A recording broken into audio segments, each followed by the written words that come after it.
Hello everyone. In previous lecture, we will discuss about the overview of cardiovascular system.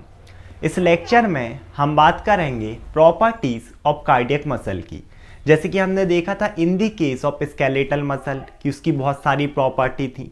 अगर हम first property की बात करें that is excitability, है ना। एक्साइटेबिलिटी क्या होती है? एक एक्साइटेबल टिश्यू, एक लिविंग टिश्यू की रिस्पॉन्स किसको? स्टिमुलस को। उसी को हमने एक्साइटेबिलिटी बोला था, जो कि हमने स्केलेटल मसल में भी देखा था, यहाँ भी देखेंगे। इसके साथ साथ हमने एक प्रॉपर्टी देखी थी कॉन्ट्रैक्टिलिटी, चाहे वो आपकी स्मूथ मसल हो या फिर हम देखें तो कार्डियक मसल हो। स्केलेटल मसल की जो कॉन्ट्रैक्शन हो रहा, लेंथ उनकी शॉर्टनिंग हो रही है ना, इस तरीके से कॉन्ट्रैक्शन में। सेकेंड प्रॉपर्टी हम देखेंगे कॉन्ट्रैक्टिलिटी। इसके साथ साथ हमारे हार्ट में जो कार्डियक मसल है स्पेशली, इसमें दो स्पेशल प्रॉपर्टी होती हैं। पहली चीज होती है ऑटोरिदमिसिटी। देखो स्केलेटल मसल को मैंने क्या बोला था, वो तभी कॉन्ट्रैक्ट कर सकती हैं जब नर्व से इंपल्स आए। बिना नर्व के इंपल्स के वो कॉन्ट्रैक्शन नहीं कर सकती। लेकिन आपका हार्ट आप देखें ना, आप बॉडी के बाहर भी कर दो तब भी उसका पंपिंग एक्शन चलता रहता है। मीन सेल्फ एक्साइटेबल इसमें कुछ सेल होती हैं तो जो खुद को एक्साइट कर रही हैं, पंपिंग करवा रही हैं। एक वो हम प्रॉपर्टी देखेंगे ऑटोरिदमिसिटी के, खुद की इंपल्स प्रोड्यूस कर रहा हार्ट बीट के लिए।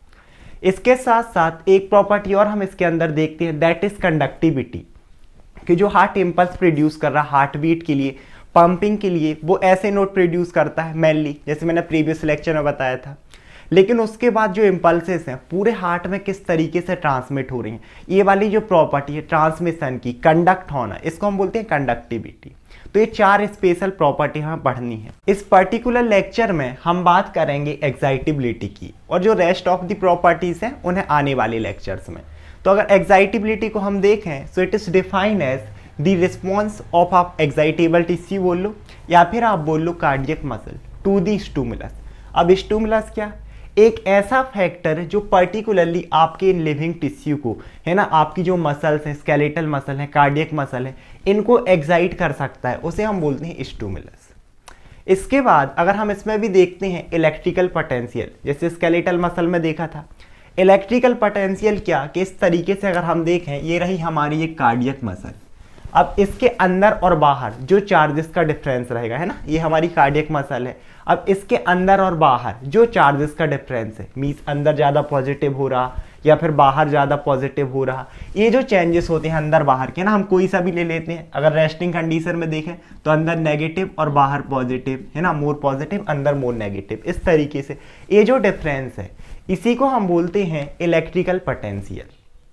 इसके साथ साथ अब जो इलेक्ट्रिकल पोटेंशियल का डिफरेंस है, चार्जेस का डिफरेंस है across the cell membrane of cardiac muscle cell, है ना, तो इसमें क्या होता है पर्टिकुलरली, आप मसल फाइबर बोल सकते हो। अब ये रेस्टिंग कंडीशन में भी हो सकता है चार्जेस का डिफरेंस, और आपकी एक्टिव कंडीशन में जो चार्जेस का डिफरेंस पर्टिकुलरली रेस्टिंग कंडीशन में है उसे हम बोल देते हैं रेस्टिंग मेम्ब्रेन पोटेंशियल। और अगर हम इसमें पर्टिकुलरली वैल्यू देखें ना तो -85 टू -90 MV इसका एम्पलीट्यूड या फिर वैल्यू। और अगर एक्शन पोटेंशियल की बात करें तो फिर से वही इलेक्ट्रिकल पोटेंशियल डिफरेंस ही होगा across the cell membrane of cardiac muscle fibre. लेकिन कब? जब ये मसल एक्साइट हैं, जब ये मसल पर्टिकुलरली हम बोलते हैं ना कि ड्यूरिंग एक्टिव कंडीशन। अब पर्टिकुलरली ये जो एक्शन पोटेंशियल है हमारी कार्डियक मसल फाइबर में 4 फेजेस में होता है ना। So it occurs in the 4 phases. सबसे पहला जो फेज है दैट इज इनिशियल डिपोलराइजेशन, इसके बाद आएगा इनिशियल रिपोलराइजेशन, फिर final depolarization and final repolarization. 4 phase चलेंगे। जैसे यहाँ पर ये फर्स्ट फेज दिख रहा है ना, यहाँ से लेके यहाँ तक, ये है हमारा इनिशियल डिपोलराइजेशन, ये है हमारा सेकेंड फेज इनिशियल डिपोलराइजेशन। इसके बाद हमारा फाइनल डिपोलराइजेशन चलेगा और फाइनल रिपोलराइजेशन। पहले इन दोनों को समझते हैं। जैसे कि बढ़ी है डिपोलराइजेशन, तो मैंने प्रीवियस लेक्चर में भी बताया है स्केलेटल मसल में डिपोलराइजेशन क्या, मसल की कॉन्ट्रैक्शन वाली स्टेट, एक्टिव स्टेट, जिसमें मसल के अंदर, स्पेशली हम यहाँ मसल की बात कर रहे हैं कार्डियक मसल फाइबर की, इसके अंदर क्या हो जाए, इस तरीके से अगर है अंदर मोर पॉजिटिव हो जाए, अंदर क्या डेवलप हो जाए, मोर पॉजिटिविटी, इस तरीके से जैसे ये बना है। और सेल मेम्ब्रेन के बाहर, है ना, भले ही यहाँ पर मसल की हम बात कर रहे हैं, उसकी जो सेल मेम्ब्रेन है उसके बाहर क्या हो जाए, नेगेटिविटी, मोर नेगेटिव डेवलप हो जाए। तो this is the phase in which inside of the muscle fibres become more positive and outside the muscle fibre become more negative. इस तरीके का ये फेज रहेगा और इट इज़ वेरी रैपिड, बहुत ही तेज फेज है। यहाँ से देखो एकदम बिल्कुल मसल है ना, बहुत ही रैपिड डीपॉलीराइजेशन में जा रही है, मतलब अंदर पॉजिटिव बनता जा रहा और बाहर नेगेटिविटी डेवलप होती जा रही है। So it is very rapid and last for only about 2 millisecond. एक तो बहुत ही तेज है, देखो यहाँ से इस तरीके से रेस्टिंग मेम्ब्रेन पोटेंशियल हम -90 MV लेके चल रहे हैं। उसके बाद यहाँ से जैसे स्टिमुलस हम देखते हैं किसे मिला, यहाँ से इसने क्या किया, एकदम से डीपॉलीराइजेशन शो किया, मीन्स अंदर पॉजिटिव बाहर negative. This is very rapid. और इसके साथ साथ यहाँ पर अगर हम इसकी वैल्यू देखें ना, इसका जो ड्यूरेशन रहेगा it is only about 2 millisecond. इस साइड का जो है ना हमारा ड्यूरेशन शो रहा, एक्चुअल में अगर हम इसको देखें तो ये सेकेंड्स में है, यहाँ पर हम पर्टिकुलरली मिली सेकेंड की बात कर रहे हैं, बहुत ही छोटा ड्यूरेशन है। साथ ही साथ अगर हम एम्पलीट्यूड की बात करें तो आप देखो +20 MV तक इसका एम्पलीट्यूड जाता है। So it's amplitude is about +20 MV। इसके साथ साथ एक और इम्पोर्टेंट चीज़ हम यहीं पर डिस्कस करेंगे, दैट इज आयनिक बेसिस। किसका आयनिक बेसिस क्या है? अब देखो जनरली क्या होता है, आप इस आयनिक बेसिस को अलग से लिख सकते हो कि पहले हमने चारों फेज लिखी, उसके बाद हमने उसका आयनिक बेसिस बताया, लेकिन मैं जनरली से यहीं बताऊंगा। रीज़न क्या है कि जैसे मैंने बताया कि डीपॉलीराइजेशन का क्या मतलब है, जब मसल फाइबर के अंदर ज़्यादा पॉजिटिविटी डेवलप हो रही है बाहर नेगेटिविटी, तो ये हो कैसे रहा, किन आयंस की वजह से हो रहा, इसीलिए हम इसे यहीं डिस्कस करेंगे।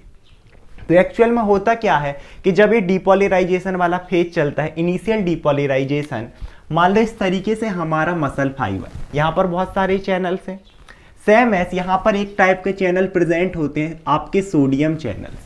तो उन सोडियम चैनल्स की रैपिड ओपनिंग होगी, बहुत सारे सोडियम चैनल्स ओपन होते हैं और जो सोडियम आयन है अब वो इस ECF से इस तरीके से आपके मसल फाइबर के अंदर आते जाते हैं, means rapid opening of sodium channels and rapid influx of sodium ions, कि आपके सोडियम आयंस अंदर आ रहे हैं और सोडियम में क्या है पॉजिटिव चार्ज, तो जितने ज़्यादा सोडियम अंदर आते जा रहे हैं उतनी ही ज़्यादा अंदर पॉजिटिविटी डेवलप होती जा रही है, बाहर नेगेटिविटी।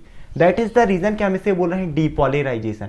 और क्योंकि शुरुआती है, एक बार फिर से आएगा डीपॉलीराइजेशन, ये शुरुआती है, दैट्स बाय इनिशियल डीपॉलीराइजेशन। इसके बाद अगर हम नेक्स्ट फेज देखें, दैट इज इनिशियल रीपॉलीराइजेशन। रीपॉलीराइजेशन भी 2 बार आएगा।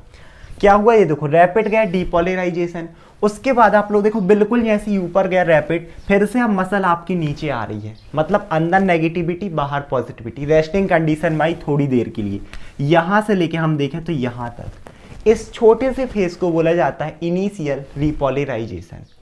तो after rapid initial depolarisation there is initial repolarisation. और ये कैसा होता है, फॉर वेरी शॉर्ट पीरियड, एक बहुत ही छोटे पीरियड के लिए चीज़ हमें देखने मिलती है। इसका ड्यूरेशन भी ऑलमोस्ट इतना ही होता है, आप देखोगे ना। So its duration is about 2 millisecond. अब फिर से हम देखते हैं इसका आयनिक बेसिस। तो जैसे मैंने बताया कि ये रीपॉलीराइजेशन वाली कंडीशन है, रेस्टिंग वाली, मतलब सेल के अंदर फिर से डेवलप हो गई है नेगेटिविटी, मतलब मोर नेगेटिविटी, और मसल फाइबर के बाहर डेवलप हो गई है मोर पॉजिटिविटी। क्यों डेवलप हुई? जैसे यहाँ पर थे सोडियम चैनल, ऐसे ही हमारे अगर यहाँ पर देखें तो एक टाइप के चैनल्स और प्रेजेंट होते हैं, दैट इज पोटेशियम चैनल्स। कौन से चैनल्स यहाँ पर प्रेजेंट होते हैं? आपके पोटेशियम चैनल्स। अब पोटेशियम चैनल्स की होती है ओपनिंग, और जो पोटेशियम आयन है यहाँ पर मान लो सेल के अंदर आपके पोटेशियम आयन प्रेजेंट थे, वो जाते हैं इस तरीके से मसल फाइबर के बाहर। तो इन पर भी तो पॉजिटिव चार्ज है, तो आपकी पॉजिटिविटी बाहर जा रही है ना, तो बाहर क्या होने लगता है, मोर पॉजिटिविटी, और इनसाइड डेवलप हो जाती है मोर नेगेटिविटी। तो ये कंडीशन होती है रीपॉलीराइजेशन की, क्योंकि शुरुआती है, दैट्स बाय इनिशियल रीपॉलीराइजेशन। अब हम देखते हैं इसका third phase, that is final डीपॉलीराइजेशन।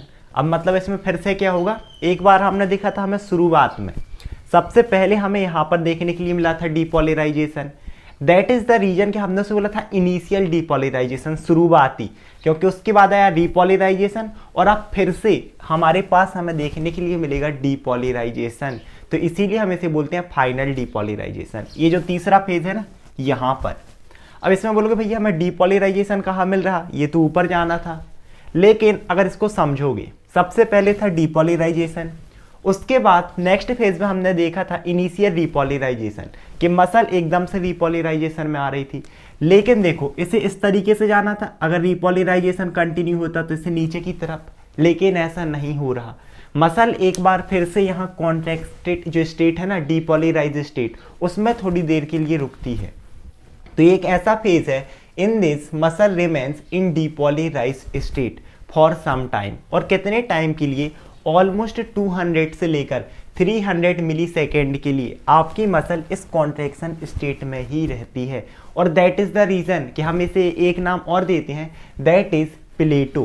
प्लेटो क्यों बोल रहे हैं? प्लेटो का नाम, प्लेटो का मतलब होता है एक स्टेबल पीरियड। तो यहाँ पर मसल स्टेबल है ना, कॉन्ट्रैक्शन में है, डीपोलराइज स्टेट में है, मीन्स अंदर पॉजिटिविटी बाहर negativity. That is the reason कि हम इसे प्लेटो भी कह देते हैं। ये जो तीसरा फेज यहाँ से लेके यहाँ तक, इसमें अगर और हम देखें तो फिर आता है हमारा इसका आयनिक बेसिस।